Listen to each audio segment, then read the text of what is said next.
You know, the older I get, the more I realize there's something about motorcycles that never leaves you. Even when life gets loud, the job, the family, the bills, you still catch yourself glancing over your shoulder when a bike roars past. You still look at empty roads and imagine what they'd feel like with wind in your face and a throttle in your hand. And sometimes, in the quiet, you think about the ones that got away, the bikes you almost bought, the ones you sat on in the showroom, the ones you read about, obsessed over, maybe even test rode. But for some reason, life happened. And now you look back and think, damn, I should have bought that when I had the chance. The Honda Valkyrie Rune. Let's start with a motorcycle that made absolutely zero sense when it came out. And that's exactly why it mattered. The Honda Valkyrie Rune. Even the name sounds like a lost Viking relic, and honestly, it kind of was. 2004, Honda drops this beast out of nowhere. A limited production, chrome dripping V6 powered cruiser that looked like something out of a sci fi fever dream. People didn't know what to make of it. Some loved it, some hated it. Most were just confused. Why would Honda, the same company that built the Civic and the Goldwing, make something this ridiculous? The answer? Because they could. The Rune wasn't designed in a boardroom. It was born in the minds of engineers who were tired of playing it safe. They said, let's build something wild, something with no compromises. And that's exactly what the Rune was. Let's talk specs for a second. 1,832cc flat six engine, pro arm single sided swing arm, trailing link front suspension, over 800 pounds of pure presence. And the look, oh man, the look, that massive front fork, the stretched wheelbase, the way it shimmered like a spaceship under streetlights. You didn't ride the Rune, you arrived on it. It wasn't practical, it wasn't cheap, and it sure as hell wasn't mass market.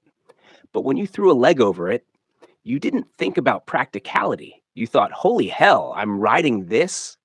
It made you feel like the road was yours, like time slowed down, like you were riding a dream someone accidentally made real. But here's the thing, it came, it dazzled, and then it disappeared. Limited numbers, no follow up model, no clones. The Rune came and went like a comet, and a lot of us missed it. Now, try finding a clean one under 20K. Good luck. Collectors are hoarding them. Riders who have them aren't letting go. And guys like us, we're stuck whispering to ourselves, man, I should have just gone for it. But hey, maybe you still can. Maybe there's one out there with your name on it. Because the Rune wasn't just a bike, it was Honda saying, we're still wild too. And if you ever get to own one, you'll feel that wildness every single ride. The KTM 990 Super Duke. Now let's go the complete opposite direction. Let's talk about chaos. Let's talk about the KTM 990 Super Duke. This thing was angry. The first time you hear it fire up, it doesn't sound like a motorcycle. It sounds like someone kicked a hornet's nest wrapped in metal and gasoline. And once you twist that throttle, you get it. KTM didn't build the 990 to be polite.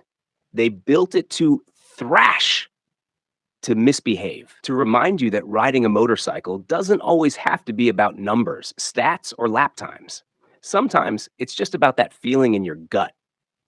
The 9090 Super Duke was built from 2005 to 2012, a golden age before every bike had traction control, cornering ABS, and 5 different ride modes. This was raw, no filters, no apologies. A 999cc LC8 V-twin engine that spat out about 118 horsepower. But those numbers don't tell the story. What does? The way it surged when you blipped the throttle, the twitchy, nervous energy it carried through corners, the way it made your spine tingle when you cracked it open on a back road. You didn't ride the 990 to commute. You rode it to escape, to tear out of the garage on a Saturday morning and not come back until your cheeks hurt from grinning. And yeah, it had flaws. The fueling could be snatchy. It vibrated like a jackhammer. The seat wasn't exactly built for comfort. But that was the point. You didn't ride this bike to relax. You rode it to remember what it felt like to break rules, to go too fast, to scare yourself just enough to feel alive again. And for those of us in our 40s or 50s, let's be real. We don't need another sensible decision. We've made plenty. Sometimes you just want to do something stupid, something fun, something youthful. The 990 Super Duke gave you that. And these days, well, they're getting harder to find too, because people are realizing we might not see bikes like this again. Not with emissions rules, not with electronic nanny systems, not with the world turning everything into another boring algorithm. So if you ever find a clean 990 sitting in a garage, untouched, maybe a little dusty, don't wait, because this isn't just a motorcycle. It's a time machine, and it only goes one way, back. The Royal Enfield Interceptor 650. All right, let's slow it down for a second, because not every bike needs to be insane. Some bikes just need to feel right, and that's what the Royal Enfield Interceptor 650 does. Now, I know what some of you are thinking. Royal Enfield? Isn't that the brand my uncle rode in the 60s? Exactly. That's what makes the Interceptor special. Because while other companies are chasing tech and torque, Enfield did something brilliant. They went backwards. They built a modern bike with old soul. Launched in 2018, the Interceptor 650 brought back everything we missed about riding. Simplicity, honesty, joy. 2 cylinders, 47 horsepower, no electronic modes, no TFT screens, just a clean analog dash, a smooth shifting gearbox, and a look that oozes vintage British cool. But here's the kicker. It works. It's not just some poser machine trying to look retro. It actually rides like a dream. Balanced, predictable, light on its feet. And the exhaust note? Pure music. Not loud, not aggressive. Just enough rumble to let the world know, yeah, I'm doing this my way. The Interceptor 650 doesn't beg for attention, but it gets it. Everywhere you go, people smile at it. They ask about it. They nod in appreciation. It's the kind of bike you take out for no reason at all. You wake up, the sun's out, and you think, I'm gonna go for a ride. Not to get anywhere, just to feel free. You pull up to a diner, order black coffee, stare at your bike while the sun hits the chrome just right, and in that moment, you're happy. And isn't that what it's all about? We spend so much time chasing performance, chasing horsepower, chasing speed. Sometimes we forget what made us fall in love with motorcycles in the first place. It wasn't specs, it was feel. And the Interceptor 650? That's all it gives you. Feel. Ride one. You'll understand. The Yamaha VMax. The Yamaha VMax wasn't just a motorcycle. It was a statement.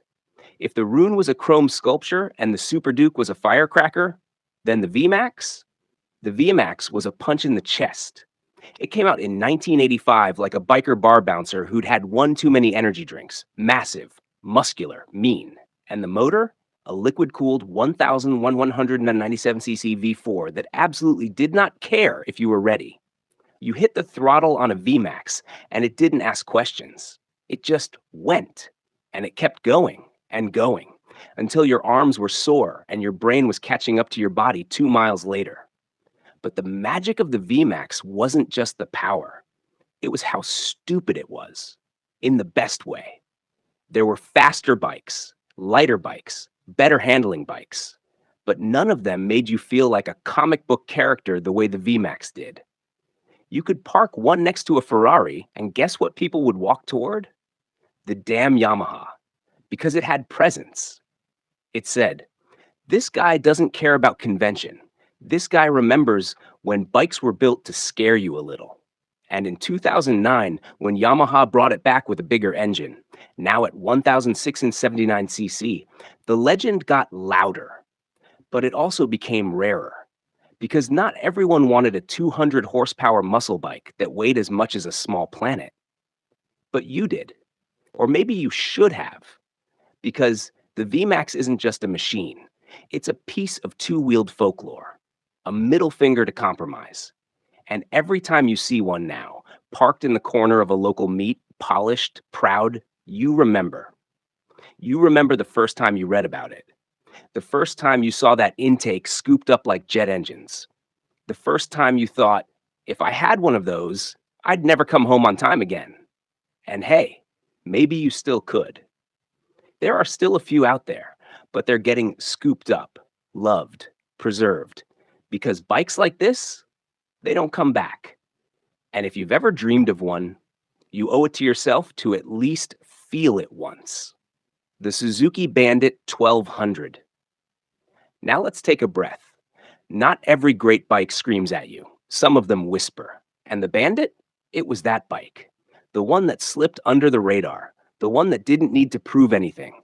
Because it just worked. The Suzuki Bandit 1200 wasn't built for headlines. It was built for riders. Launched in the mid-90s and running strong through the early 2000s, the Bandit wasn't flashy. But it was honest. An air oil-cooled inline-4 engine borrowed from the old GSX R1100, tuned for mid-range grunt and real-world rideability.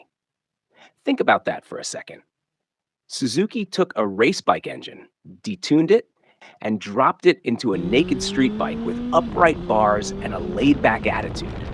That's genius. It made around 98 to 100 horsepower, but torque? That was the secret weapon. It pulled like a train at low revs. Perfect for overtakes, backroad carving, or just cruising through town with a grin behind your visor. And the best part? It was affordable. Guys who couldn't swing a Ducati or a Fireblade back in the day, they bought Bandits. And they loved them because they never let you down. Rain or shine, highway or twisties, the Bandit did it all. And it did it with that signature Suzuki smoothness. Now, was it perfect?